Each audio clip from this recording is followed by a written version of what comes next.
Welcome to Explore with John McFall. Today, we're diving deep into something that supply chain leaders across the world are struggling with.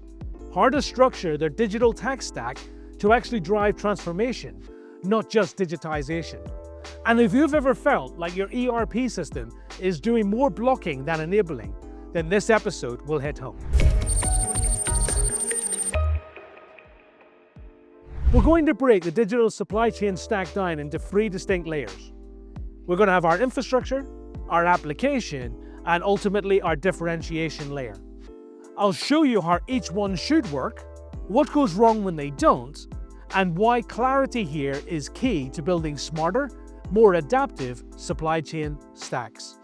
So over the next series of videos, we're going to deep dive and we're going to break them down into three distinct chapters of about 20 minutes each.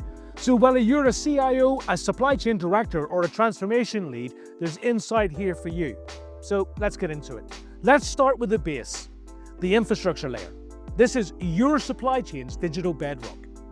You can think of it like the foundation of a house. You wouldn't build a penthouse on sand. The same principle applies to your ERP, data platform, and compliance framework. The infrastructure layer is where your ERP lives and where it should stay. It's your system of record.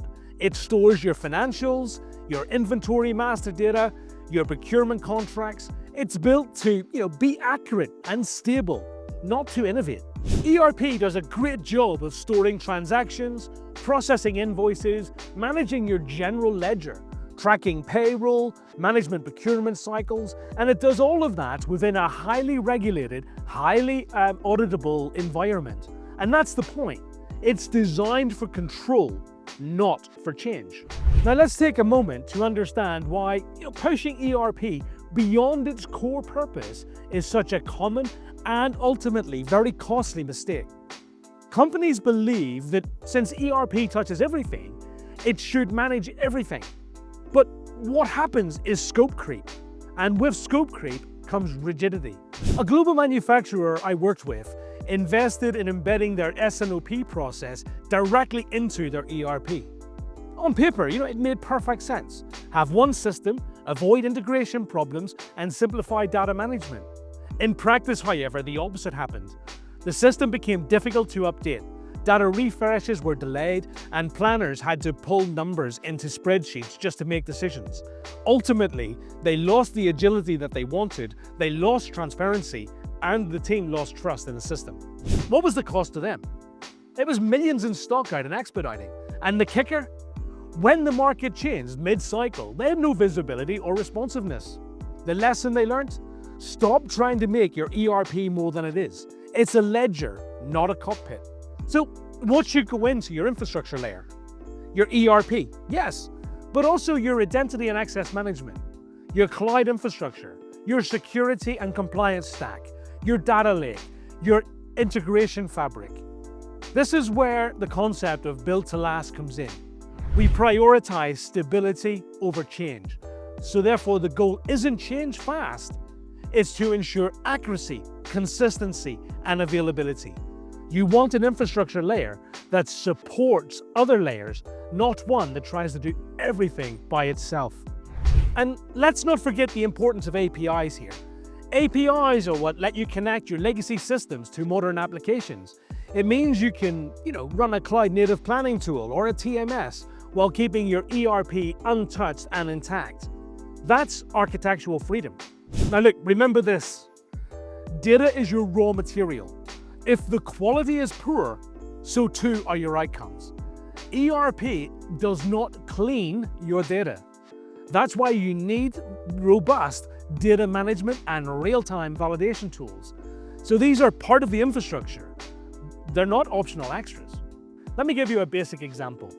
A retailer we supported had added a cloud-based data layer, and suddenly their planning cycle dropped from 10 days to 3.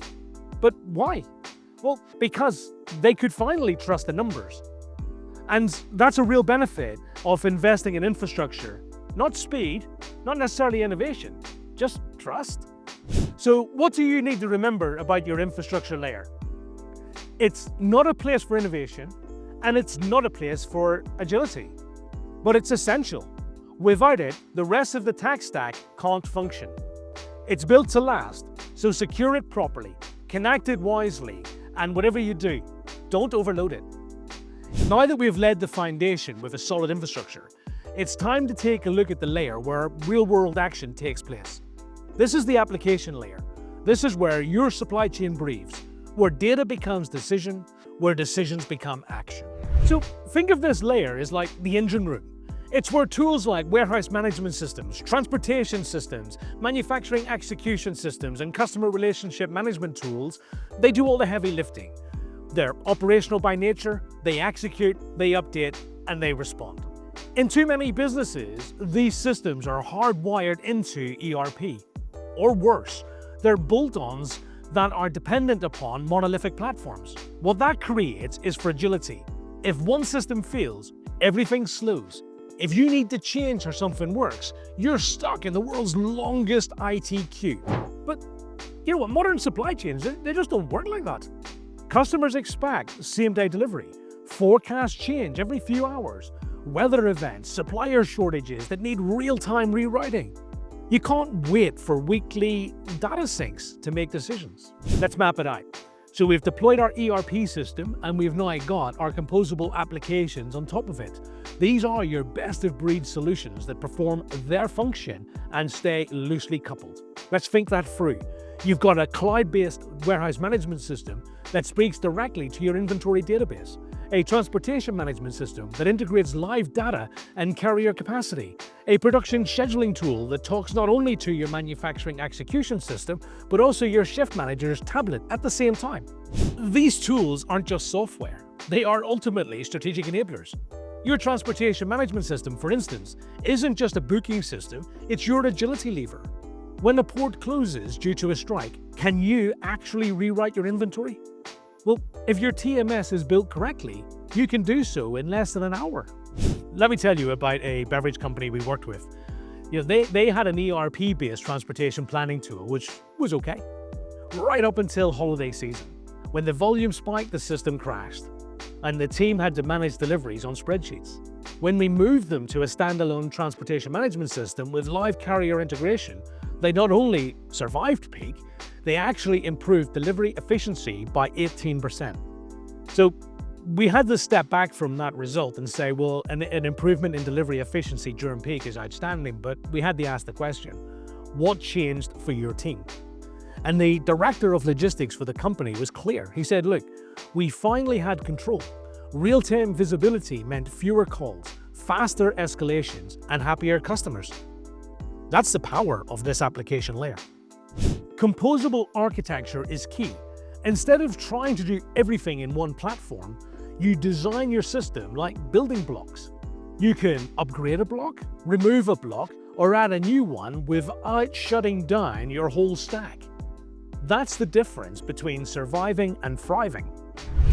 Ultimately, systems need to be user-centric. If they're not intuitive, responsive, and aligned with business workflows, people work around them. And when people work around systems, data becomes fragmented, visibility drops, and the supply chain becomes reactive. Another example is a high-tech electronics company that had 3 WMS systems across 6 sites. None of them spoke to each other, inventory accuracy was well below 80%, and after moving to cloud-native API-driven WMS that supported unified dashboards and mobile scanning, they got that up to 99.5% inventory accuracy in 3 months. And the best part, the transition happened site by site. No big bang, no disruption. Ultimately, that's the beauty of the modular approach that we're suggesting. Okay, so look, what does your application layer do? It translates data into execution. It empowers people. It shortens time from decision to action. And if it's designed right, it allows you to move fast without breaking things. Welcome to the top of the stack, the differentiation layer. This is where you create competitive advantage. This is where your supply chain stops reacting and starts predicting. And it's the most misunderstood layer of them all. Think of this layer as your brain, not your memory, not your reflexes, but your intelligence, your ability to plan, to simulate, to optimize. This is where the data for your control towers live. It's where your S&OP, demand planning, demand sensing, digital twins, AI-driven pricing engines, ESG reporting, all of those sorts of engines operate. Not because they need to track a shipment or post an invoice, but because they help you make better decisions, faster and at scale. Let's imagine a global network. Your supplier in Vietnam delays a shipment. Your container is rerouted at sea. Your cost to serve model shifts. But can you re-optimize fulfillment?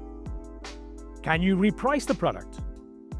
Can you hold margin and service level without breaking SLA? If you've built your differentiation layer right, then of course the answer is yes to all of those questions. There are many examples of this being done well, but one of the most recent ones that I have, and I think also a very powerful example, was with a European apparel brand. They integrated live point-of-sale data, weather forecasts, influencer campaign analytics into their demand planner. The planner fed into inventory allocation models across stores and warehouses, and the result, a 9% improvement in full price sell-through, and no manual overrides needed. Here's the thing, that's the magic of the top layer. It's not just automation, it's also orchestration. So control towers are probably one of the most talked about innovations in supply chain. But let's take a moment to look at the analogy. We're talking about comparing air traffic control to managing a supply chain. So then why is it that most companies spend their time building dashboards of crashed airplanes? Think about it. How many dashboards in your organization currently comprise of data of yesterday's failures rather than helping you predict outcomes for tomorrow so that you don't crash the airplanes, so that you are able to improve innovation? So whilst control towers are one of the most talked about innovations, most companies still think of them as nothing more than visibility tools. In reality, a true control tower is a decision engine. It should do three things. It should sense disruption, it should simulate outcomes, and it should recommend, or better still, automate corrective action. So let's think about this use case. A food distributor that faced 30% spoilage rates on fresh inventory. With a custom-built digital twin, they were able to simulate what-if scenarios, fine-tune delivery windows, and introduce predictive shelf life scoring. The result? A 19% reduction in spoilage in under 10 weeks. But let's be very clear. This kind of innovation can't live inside your ERP. Your ERP is too static, too monolithic, too constrained, for the reasons we outlined previously. But your differentiation layer has to be cloud-native, API-enabled, data-rich, and rapidly deployable. And here's something else. You don't have to wait for perfection. Many of the best differentiating tools start small. A single AI model for demand sensing, a basic control tower for logistics, an ESG scorecard for your top suppliers. And from there, you scale. I suppose what we're getting at here is, great supply chains are not just efficient, they're intelligent. Intelligence lives here at the top of your stack. But if this layer is all about agility, deployability, scalability, and it's intelligent, then it is also the layer where most experimentation lives and occurs. It's where you would do your A/B testing on pricing. It's where you're going to run simulations on carbon impact.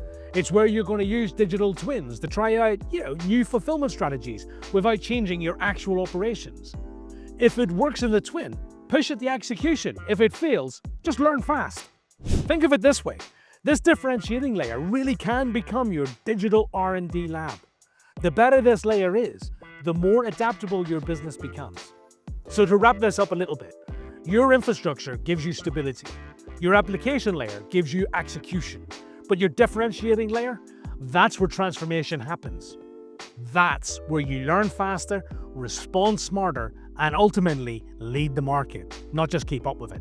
If you're serious about building a digital supply chain, this is where your investment should go. This is where the future value is created. So that's the full stack. ERP builds the foundations, apps run the operations, but your competitive edge lives in how you differentiate. I hope this has given you a clear framework to evaluate your own tech stack and also to be able to evaluate maybe your digital roadmaps of the future. If you did, then hit subscribe. And also do check out other videos that explore concepts such as cloud cost and how these roadmaps that we seek to build could ultimately become unaffordable if we do not watch our spend.